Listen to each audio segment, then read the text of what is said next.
Anyway, we're looking through the papers rather than doing a film review. We're Vicky Beeching. Could do that instead. And Michael Booker. We could do a film review. It's like doing those.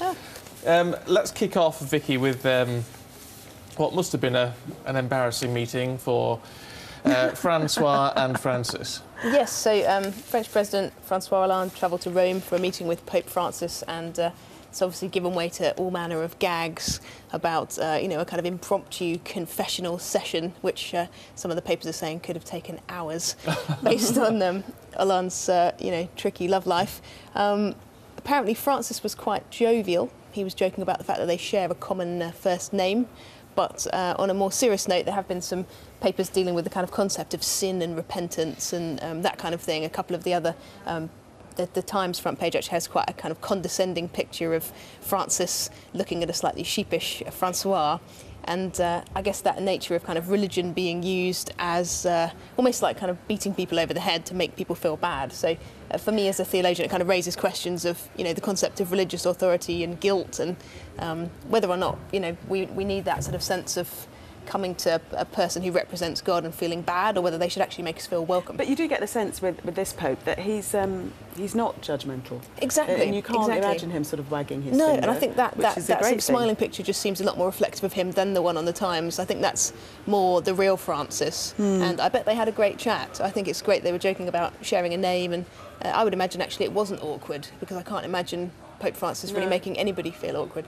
It's interesting you say that about he's not judgmental, but it seems to be that's the PR thing that for the last year since he's come in, we've kind of been told that, haven't we? But we've not really seen a great deal of, haven't we?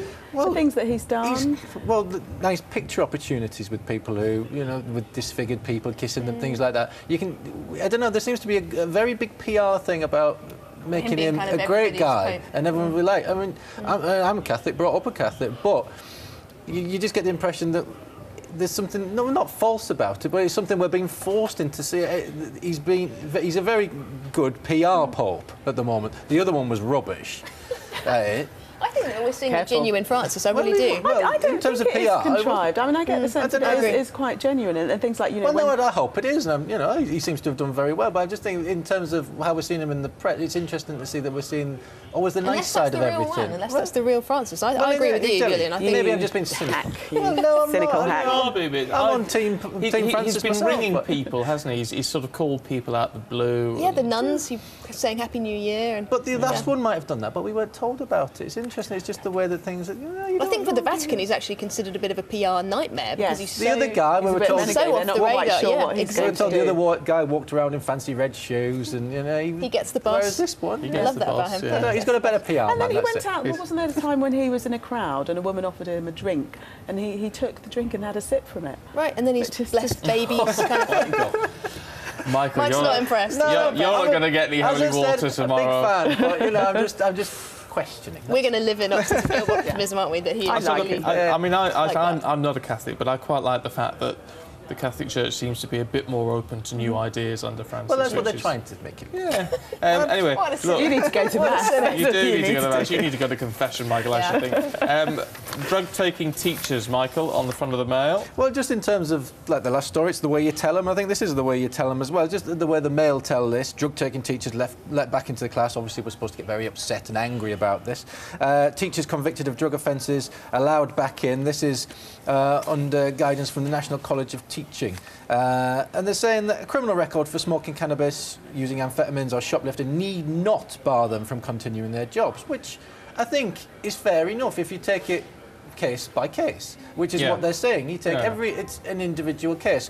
Whereas the critics of this is Civitas, a right-wing think tank, they're saying, well, you can't give moral leadership if you don't set an example, and they're saying they're not setting a very good example if you have taken drugs in the past. But I think it's right, because there could be some brilliant teachers who've, you know, strayed into taking drugs once or twice, and they're saying it's Class C, Class B, not Class A drugs, so they wouldn't be allowed back in. But I think it does compromise their position if the children know. Well, if the children know, yes, and then that might be different. But I think setting a different kind of example, though, because if you can say from the front of class, actually, I've done this, and it wasn't a good thing, there's actually a kind of gravitas to that with kids that maybe would hit home more than if they said, I've never touched it. There's also going to be a problem, isn't there? There is certainly an increasing number of people over the last few decades who've taken things like marijuana or what have you. That it might be very difficult to They'll have no one left to be teachers. Well, yeah, I mean, Bill Clinton smoked it. Well, no, they're making it clear that they want to keep children safe, but at the same time, you've got to take every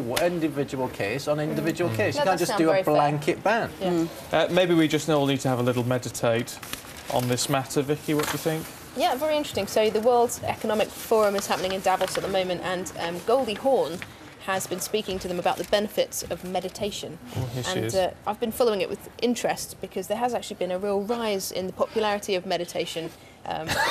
Davos is a ridiculous place. I know what you're thinking, Michael. It is, isn't it? I know you're going to hate this, but basically she's teaching on the benefits of meditation and, you know, talking about apps and books and courses and saying that in a really busy, high-pressure lifestyle for world leaders or any kind of leader, that actually having a clear head, taking some time out is great.